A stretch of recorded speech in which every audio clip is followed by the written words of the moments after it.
Querido Jaime, ¿cómo estás? Muy buenas tardes, muy buenas noches.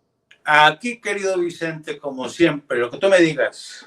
¿Cómo ves lo dicho por el presidente? Desde mi perspectiva, la lectura que hacía desde temprano es que nuevamente Andrés Manuel López Obrador se posiciona como líder regional, pidiéndole respetuosamente a Joe Biden que se invite a todos.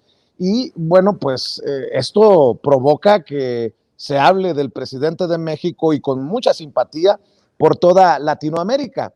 Eh, ¿Cómo ves a este Joe Biden? Obviamente no va a cumplir porque es año electoral en Estados Unidos y no va a ceder porque lo haría quedar mal parado políticamente hablando al interior, este tema de Cuba, Venezuela y Nicaragua. Pero ¿cómo ves la postura del presidente Andrés Manuel López Obrador y esta relación que se va construyendo de respeto con Joe Biden, querido Jaime? Pues es una relación, para mí el presidente ha dejado muy en claro que esta no va a ser una relación de sumisión. El presidente no se va a plegar a las disposiciones de Washington, y esto es muy sano, no solamente para la democracia de México, sino para la democracia de todo el hemisferio.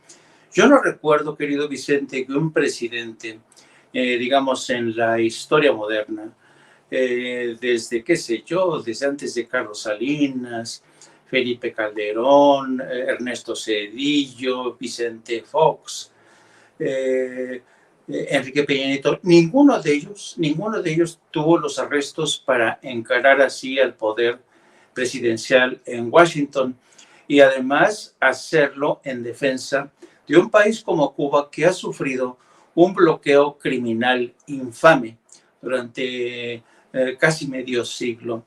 Y el presidente hizo varios señalamientos muy interesantes que merecen una lectura entre líneas.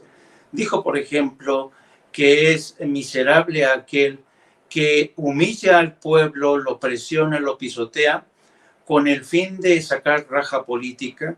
Se refería evidentemente al caso de los legisladores, sobre todo de origen cubano, senadores, sobre todo como Marco Rubio, como Bob Menéndez, que han seguido sacando un enorme provecho de su oposición a que Cuba vuelva al carril de las relaciones normales con Washington, un movimiento que empezó con Barack Obama por petición de varios países de América Latina, México entre ellos. Obama entendió que en lugar de estar aislando a Cuba, lo que estaba haciendo es aislar a Estados Unidos del resto del continente. Y por eso Obama cometió esta decisión histórica. Pero yo he dicho muchas veces que Joe Biden es quizá el demócrata más republicano que ha llegado a la Casa Blanca. Pero como tú bien señalas, querido Vicente, no solamente cuenta esto, sino que en el seno del propio partido ha comenzado una presión interna contra el presidente por el tema de Cuba, por el tema de Venezuela. Hay que tener en cuenta, por ejemplo, que el Comité de Relaciones Exteriores del Senado lo encabeza Bob Menéndez, que es hijo de migrantes cubanos. Evidentemente, sobre todo en época electoral, pues ellos saben lo que se están jugando y van a ser muchas las presiones para que el presidente no ceda ante esta petición de México.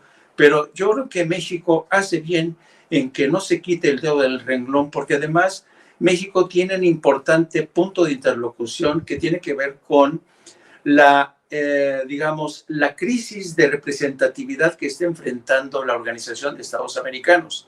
Tú sabes bien que México ha sido uno de los países que se han sumado para condenar los pronunciamientos, los posicionamientos de la OEA en contra de elecciones como lo que ocurrió en Bolivia, que estuvieron detrás de un fraude, estuvieron detrás de un golpe de Estado que le estuvo a punto de costarle la vida al presidente de Bolivia, Evo Morales, y no es por la acción de México.